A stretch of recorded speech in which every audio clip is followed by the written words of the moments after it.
Good morning, Tom, and welcome to this interview series that Be Above Leadership is putting on.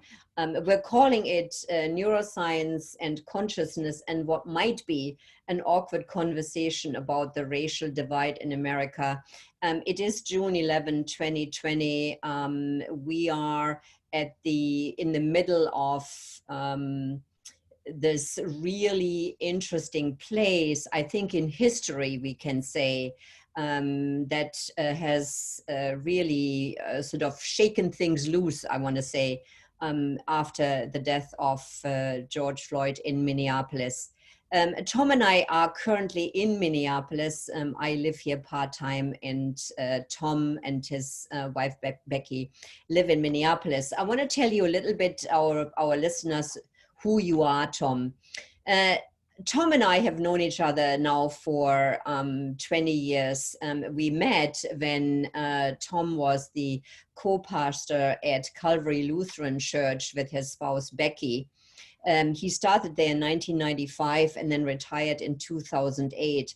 And Calvary Lutheran Church is a multiracial urban congregation in South Minneapolis. And in fact, it is one block from the Cup Foods at 38th Street in Chicago, where George Floyd died in Minneapolis just like, I think it was a week and a half ago. Before that, Tom really worked in African-American congregation in inner cities, such as Columbus, Ohio, and on the south side of Chicago.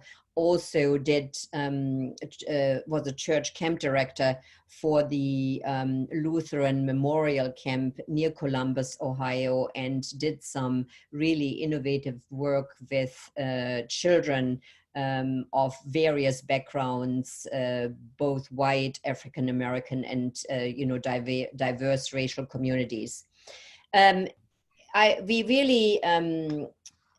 We asked Tom to be here because I think you, Tom, have a unique perspective on what is happening in the world and in Minneapolis and in many, many, many cities right now, especially because you also have a deep understanding of the 7 levels. We've worked with your leadership team, you've worked with your leadership team with the 7 levels and have used that in your work and also in your private life. So we are really grateful for your time. And so the first question that I want to ask is, what takes you below the line about race in America?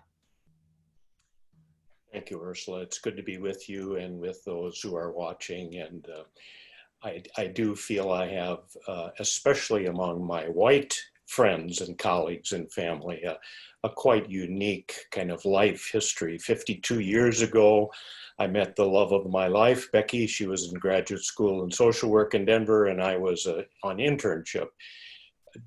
During that year, Martin Luther King was assassinated. So we were immersed not only in love with one another, but on marching. And so marching has been in our DNA for our entire 52 years of married life. So when this happened, when George was lynched, and we use that term, quite a few of us, this was not just murder, this was a lynching, given the history in our country. When this happened, a block from the church where we had served as co-pastors, Becky and I, for 13 years, it was like, here we go again. And it was absolutely devastating for us.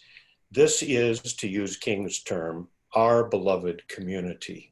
These are the people we have worked with, that we know, that we have it was never just about being church, or it was being church in a way that was community centered. Yes. Where so many churches, mainline churches, were moving out of the city as persons other than typical Lutherans were moving in. On our big bell tower at church, it said, "In the city for good." And that was our purpose, that was our mission. So this is our beloved community.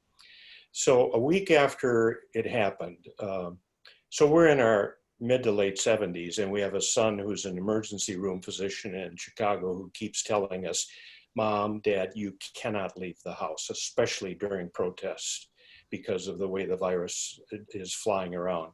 Yeah.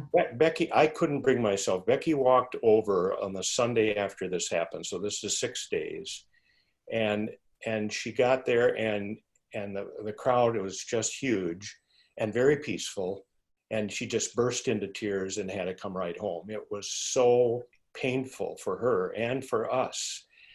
And so we have, I think, been living a fair amount of the last couple of weeks below the line. It just, without a voice, without anything other than absolute angst over what is happening to our beloved community. Yeah, you know, Tom, I just want to sort of interject here. What I really am hearing is that oh my God, here we go again. 52 years later, you find yourself at this juncture again. It really speaks to the level of hopelessness. It's like going, well, what else can we do, and what is really happening, and have we made no progress? And I think that's very much visible in the community. And I have to say, I really get this fear and this angst. You know, this is true for me. It's like saying, okay, I want to do something. You can't march because, you know, quite rightly, your son is saying, you know, because of COVID, you need to stay at home.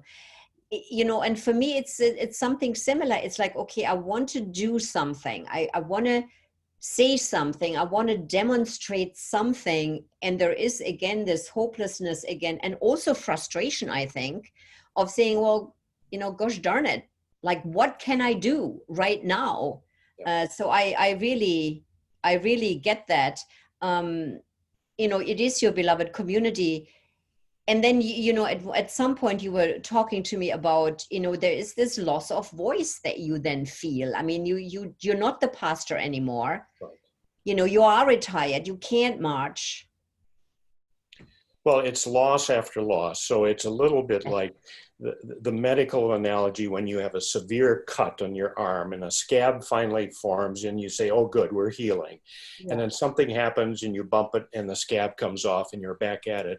When this has been going on for 400 years, you understand why when we as white folk talk about we need to heal, Black folk, many that I know, scream and say, we don't need another Band-Aid. We don't need another scab. We need major surgery to get at the cancer. And this is part of your white privilege shit that you people keep talking, that aren't aware of. So, I mean, it's anger, it's frustration, all compounded, and it drags us down. It's just, and it's loss on loss. Becky and I were part of the founders at church of an urban arts academy, a multiracial after school and summer program empowering neighborhood kids. It's a nonprofit and it couldn't sustain the funding. So after 17 years, last September, it closed. All kinds of nonprofits are closing now in our neighborhood. And so there's this, who is going to be there with the children, for the children, to help this? There's a lot of hurt and anger and frustration because here we go again. Yeah, no, absolutely. I really like your metaphor of the scab versus surgery. I really, you know, I have really never understood until, you know, this happened, that really it wasn't about healing. And your metaphor really lands. This is not about healing. This is systemic, long-term dysfunction that will require a surgical knife. And I think we're seeing some of that as cities address the structure of policing and law enforcement especially. But it is a lot more than that. You know, so that surgery knife really needs to come out. And I think it will have to come out if any kind of change is going to happen. So let's talk a little bit about above the line. So the frustration, the fear, the anger, the sadness, that is really, you know, I think that needs to also be acknowledged, which very often it sort of gets brushed under the carpet, right? Yes. Whether it's individually or in organizations. Now, is there anything above the line as far as you can see? There are many things above the line, and I want to start at what might be seen as not above the line, I want to talk about the power and the importance of corporate lament. Oh, tell us what lament means. Well, lament is when the situation is such that you cannot see any easy solutions or even long-term solutions, when the situation appears so hopeless, and all you can do is cry out. If folks have watched any of George Floyd's funerals, the one here in Minneapolis, the one in North Carolina, and the one most recently in Houston, you know the power of lament. Black folk are wailers. The congregations I served, African American, we always had 2.5, 3-hour funerals. And there was just wailing, and not unlike the Jewish community standing at the wailing wall where they have ritualized the lament. But they call out in the words of the psalm, "Why do you stand so far off, O Lord, and hide yourself during this time of trouble?" One of the gifts the Black community will give us, if we allow, is for us to join with them in lamenting, just saying it's really, really awful and it's really, really hard. You know, Tom, this gives me goosebumps. It really does. This gives me chills. I have never really seen the gift of lamenting from this perspective, because I think what this does, it honors and brings to the surface the grief. And I think us white folks are really, and I might be generalizing, but I think in certain parts of the community, lamenting and grieving is not something that we do easily and willingly. And so that gift of crying out, of being in touch with the grief, you know, that is really one of the key distinctions of the 7 levels is everything is included. So you can only be above the line if you include what is below the line and you honor it. And so that lamenting really hits home to me, because it gives the below the line emotions a way to be expressed and to be honored, so that people can actually step above the line. For most of us European background folk, we've had this conversation before, it's cerebral. It's about being in control. It's being thoughtful. It's being, a funeral is 45 minutes, probably not much longer. So you can imagine early in my ministry when I'm trying to kind of say to the Black folk, you know, we can't have this over an hour. And they're looking at me like, what universe are you from? We need to come. And the fact that this body, which has never been honored in life, we need to have anyone who wants to come up and offer a word of thanks and appreciation for this man. And we have to see his or her skin in the casket. No cremation, because that puts out of sight, out of mind, and we can't honor this person. I have a dear friend who's a pastor's wife, retired, out in Washington. After the funeral in Houston 2 days ago, she called, she was in tears. She said, "Tom, I've never been at a Black funeral before. That was incredible. For 4 hours, I was transfixed. I was inspired. When they said, everybody up on their feet and raise their hands, I was doing that." It was not only cathartic, but it was giving her hope. And she's rethinking a lot of things about her life, and relative to not just funerals, but just, so here's the thing. Most of us of white privilege have lived with optimism and hope as equal. I'm very optimistic. We say, I'm very hopeful. In the Black community, my experience, they taught me how to distinguish. They have very little. Some of the older white folk would say, "Pastor Tom, there's nothing to be optimistic about. Given the history of what we've been through," think when I was in South Chicago and the deep racism of that city, they would lecture me, "Pastor Tom, there is nothing for us to be optimistic about, but we are always hopeful." Why? And this is where the faith comes in. They are confident that the God who brought them thus far isn't going to leave them there. And so some of my hesitancy coming out of a Germanic community where I'm always intellectualizing, theologizing, all of a sudden they're giving me a renewed sense of hope and courage. courage, as Anna and you like to say, is the first step above the line to moving on up, gave me courage to embrace the language of faith. And especially when you're in the Black community, you really cannot be listening without hearing the faith, the hope, not optimism, the hope that is deep, deep in their souls. Wow, that really is amazing, and I can hear your passion.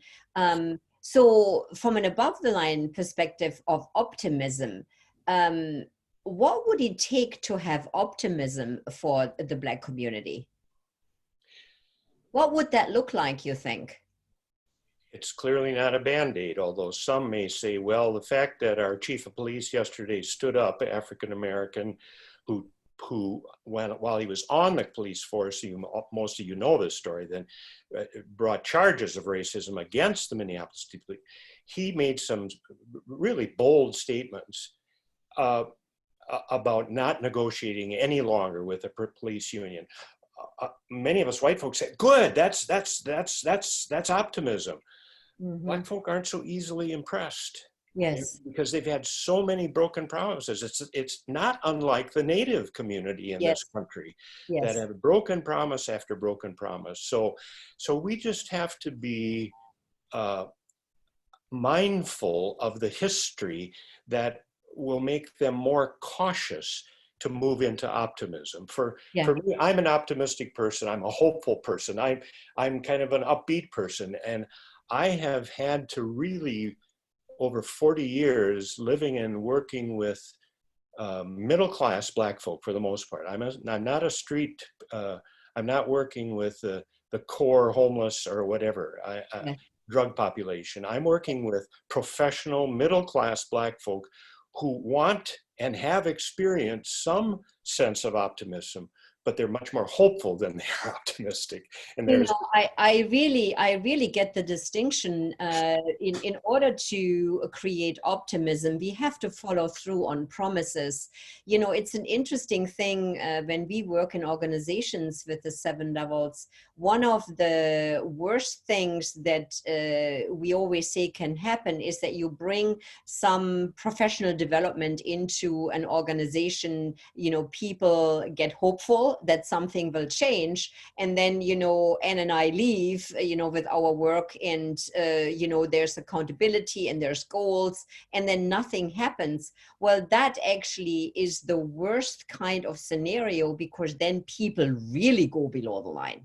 Then they go right into hopelessness. They go into frustration and anger, because saying, well, why, what a waste of time. They go into fear, knowing that nothing will change, and they go right into hopelessness of saying, well, been there, done that, nothing has ever changed. Why are we wasting our time? So I really get that distinction. So talking about the 7 levels, there's 7 levels. And so I think we should just, instead of walking the whole thing in regards, you know, what is the conversation from each of the 7 levels? Let's go and pick out a few below the line levels and a few above the line levels. So the conversation about, you know, the racial divide from below the line, from fear, like, what do you see there? We live on a wonderful block, a lot of young families, young children, a lot of strollers going by, a lot of mixed racial couples. So I was stunned when the week after the lynching, when we were exploding with violence and looters, to hear and see some of our neighbors move their wives and children out of the neighborhood out of fear that their homes were going to be torched. There was not a single incident that I'm aware of where residences were being targeted, but the fear was rampant. The social media was just unbelievably racist and fear-based, just fear-based. So that was kind of a shock to me to see how that, and then the frustration, of course, more generically, especially around the concept of white privilege. That has been really problematic. when we retired, we joined another congregation. It's adjacent to the University of Minnesota, extremely progressive, multiracial congregation, and always book groups going around and reading books about white privilege. So it's part of our conversation and dealing as white folk with our white privilege. So when you raise that with colleagues, with family members, they look at you in the last year or two.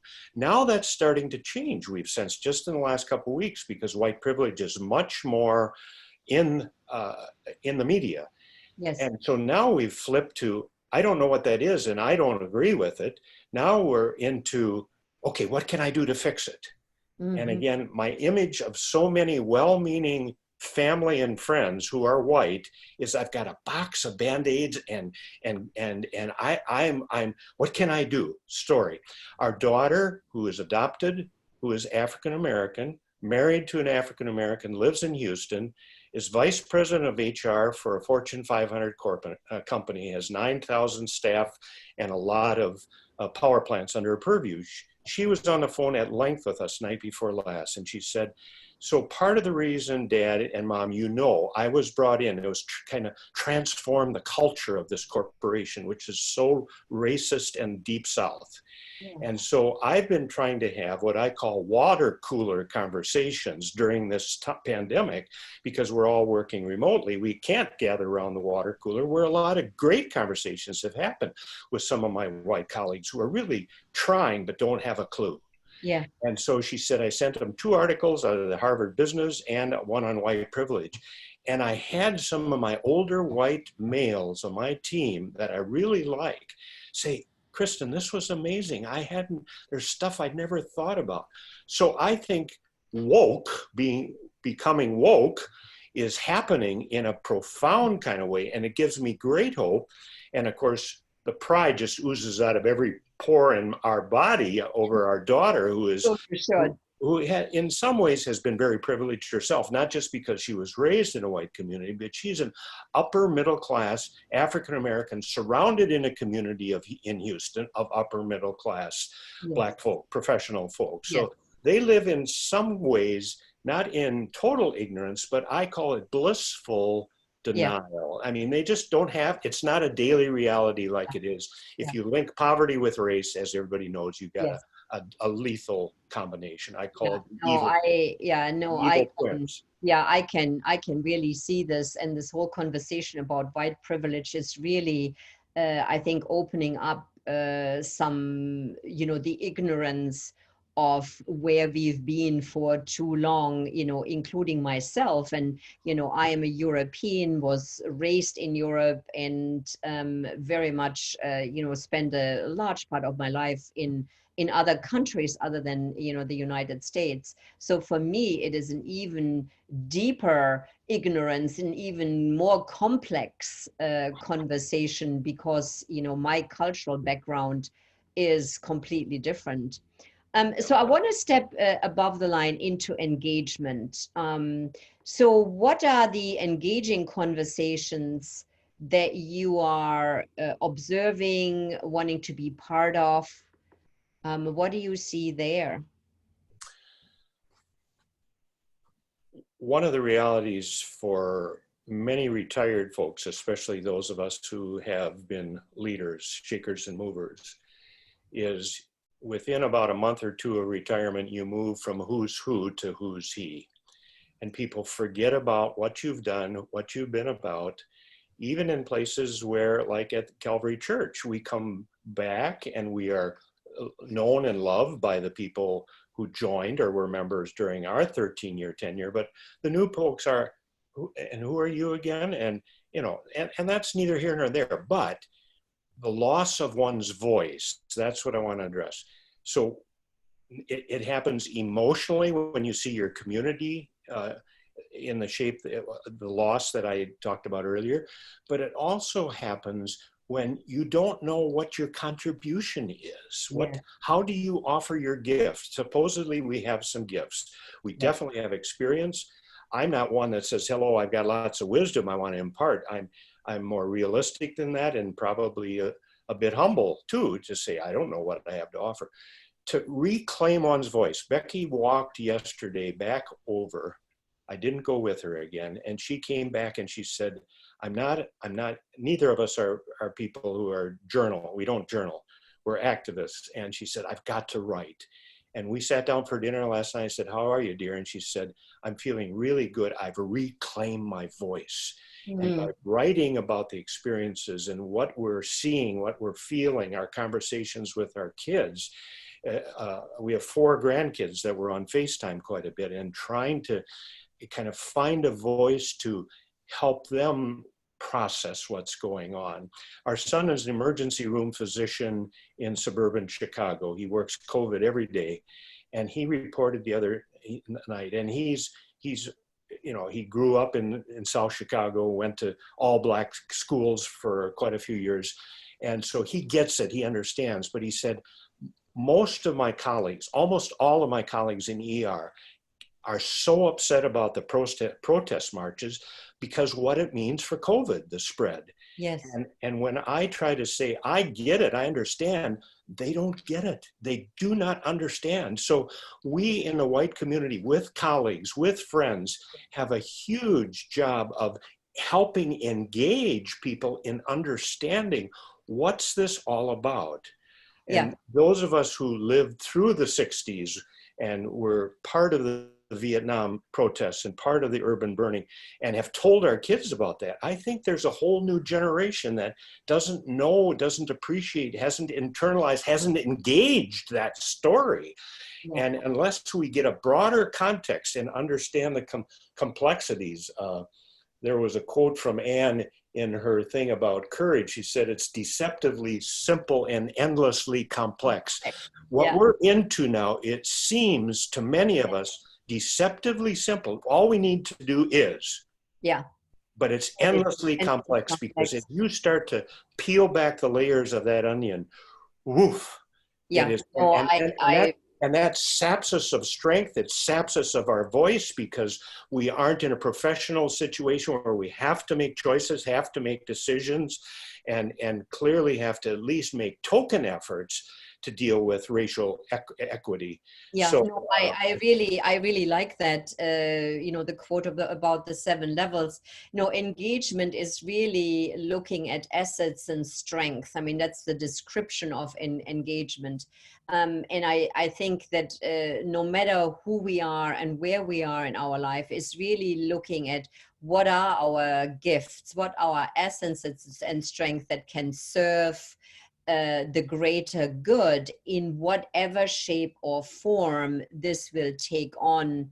And then certainly, engagement is also about learning and curiosity, which then brings me to, the last point about what, one piece of advice from your background and your experience. What one piece of advice would you have?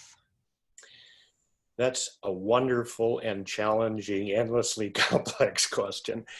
And the key to my response, or it comes from Becky and I, we've been talking about this. What would we say? What can I say? The key is from our experience, because on this issue, what I want to say is immerse yourself. Mm-hmm. And when I have said that to other colleagues and friends, very often the pushback I get, it's easy for you to say, you've spent your whole life in the Black community. Mm. It's easy for you to make your experience, your immersion experience, normative. I'm not trying to make it normative, but hear me out. What we know from our experience is that until you have immersed yourself in the Black community in a significant enough way that it's built on personal relationships, not on power and privilege. There's always a danger there. I have Black people that I work with, and I'm very good friends with them. And I said, so are they some of your direct? Yeah, they're some of my direct reports. I said, no, you've got power and privilege there. Yes. And I learned that the hard way when I came to Chicago, and basically historically, I had house servants and I had field servants in my congregation. The house servants, Jim Barkas, was endlessly supportive of me. I just thought the world of Jim. He was humble, he was gracious, We could talk about anything. He would talk about going down to Miami to open up the house that his boss in downtown Chicago owned. He was a house servant. And his nature, his personality was to be agreeable and kind. And I thought, you know, these Black folk are really wonderful. Yeah. Then I ran into Doris Moore. Doris Moore says, Pastor Tom, you got to know that what comes up comes out. And I'm going to be brutally honest. And when you're full of bullshit, you're going to hear it from me. And I did. And I did. But it was out of a love and a deep relationship that went far beyond my sitting down and say, hello, Mrs. Moore, I'd like to interview. I'm here to listen to whatever you want to say. She would just say, get the hell out of my house. Because tokenism in the Black community by white folk is endemic. It's just, and so until you immerse yourself and build the kind of relationships that you know are characterized by deep listening. What do I mean by deep listening? You aren't there with an agenda. You aren't there to, I need to hear from you so I can go back and do a better job directing or doing whatever I do. As valid as that is, that's not what I'm talking about. I don't know whether it's a significant volunteer effort. We had an urban arts academy at Calvary, mostly Black kids and Latinas. And we had a lot of white volunteers that were there for the long term, for half a year or longer. And they would interact with the staff, many of whom were Black folk. That came close, but you know, I'm biased here, but I say a Black congregation, they will welcome you if you're the only white person there. When we go to Houston to worship with our kids, they go to a Black Baptist mega church. We're the only white folk in that sea of people. They are incredibly welcoming. And you know, I want to say something, you know, that really sort of strikes me as really important in this piece of advice is this thing about tokenism. I think when we come from this, you know, a token, it is more about making us feel better. Yes. Well, helping us address our issues. Yeah. So exactly. It's not just feeling better, it's helping us with our agenda. Yes. And I'm saying deep listening, when you're working with an oppressed community, historically, is more than helping me with my agenda. Well, absolutely. And that is really what's sort of striking me is really, as you say, that deep listening is about really trying to understand someone else's point of view without an agenda. Is really this deep curiosity that, you know, is part of that here comes a should word, and I hate using it, but the deep listening should be part of our relationship conversations, no matter where we go. But it's just, you know, I think curiosity, just like everything else, expands the more above the line we are. So curiosity is an above the line strength.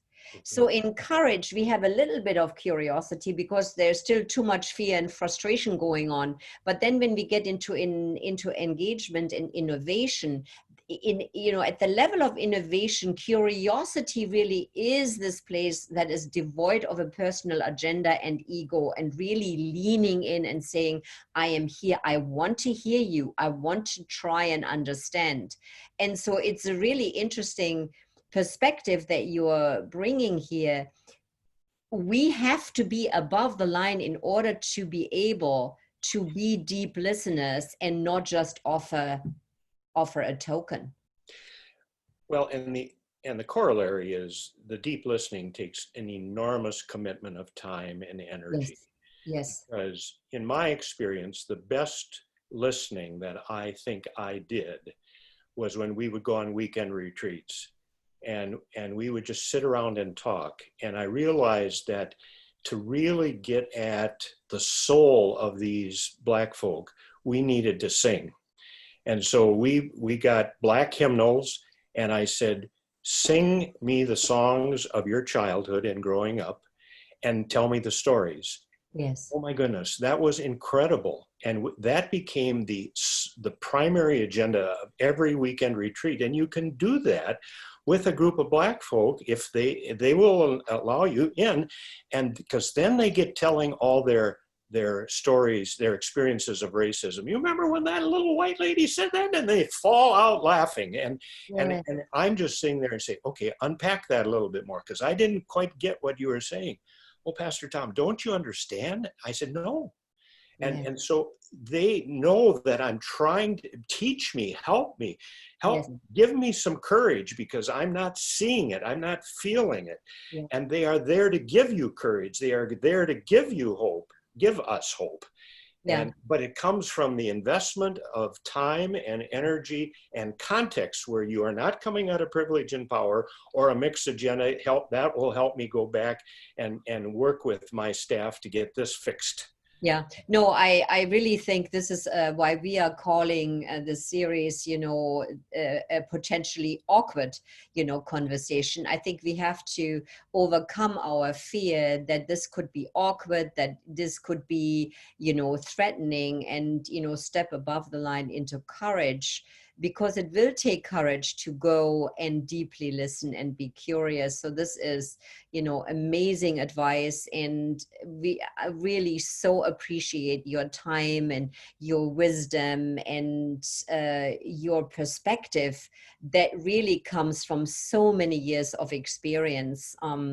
And of course, my thanks to you also go to Becky, because I know you and Becky are, a team that talk about this. And I know Becky was part of, the preparation of this interview. So my deep appreciation to both you and Becky for your time and for your thoughtfulness. I would like to leave one last piece, and that is, it just came up when you and I were talking as we started today. I hadn't thought about this a while. A very helpful cognitive piece for me came in my graduate study with an anthropologist who had spent his whole career in Africa. And he said, what most of us Western folk don't understand about the African mind is, think of a ball of yarn that has multiple colors in it. The red is religion, the yellow is social fabric, the green is economic fabric. All of this is bound together. So when we as Western people go to our disciplines, I'm a theologian, so I pull that theology or the religious strand out, study it on endlessly, and then I am in charge of being pastor of a church, which is largely ignored by most people because of how badly we've done our work over the centuries or more recently. And then we have medical doctors, our son, who pulls out the medical stream, goes to, and now is very skilled as an emergency room physician. But as I told you earlier, his colleagues cannot understand the fabric of the social and racial component. So you see where I'm going. So most of us white folk have come out of a tradition of academia which separates. And now we're going to try to relate and fix a problem of a community of folks for whom it's all inextricably wound. And so when we try to pull one piece of yarn out, people just say, well, what about jobs? What about housing? What about? And then we just get overwhelmed, understandably, because, hey, my job is I'm going to fix the religion. Go to the psychiatrist, go to the drug. So that's just was so helpful to me, and I hadn't thought about it for a while. So thank you for enabling me to recover that image, because it does talk about a fundamentally different worldview, out of which the African-American community have come out of, which is quite different than those of us of the Western and European. Yeah. No, I can really see this, with this metaphor of the ball of yarn. We often say, things are unraveling. And it's really, it sort of ties into what you're saying. We've pulled one string and now it is unraveling, and so it should be, so that maybe at some point we can put this ball, again, put that back together again and honor it for the way it was, created as a unity versus, the somewhat Western, whatever the word is for that, where it's very, isolated, and we're just, role oriented. We're doing this now because that's our role, versus having this all, put together into one piece. So it's the root of the word integrity, and that's so key too, to be yourself, to have integrity in your own being. That's the wholeness. And many people are perceptive enough to say this person has integrity, right? Yeah. Or Absolutely. when someone verbalizes something, they say, I've watched the way she operates or he operates, and there's no integrity to that. Yeah. So we need to call one another and help one another with to be whole, to have integrity. Yeah. That is a good last word. Thank you. Thank you, Tom. Thank you, Ursula.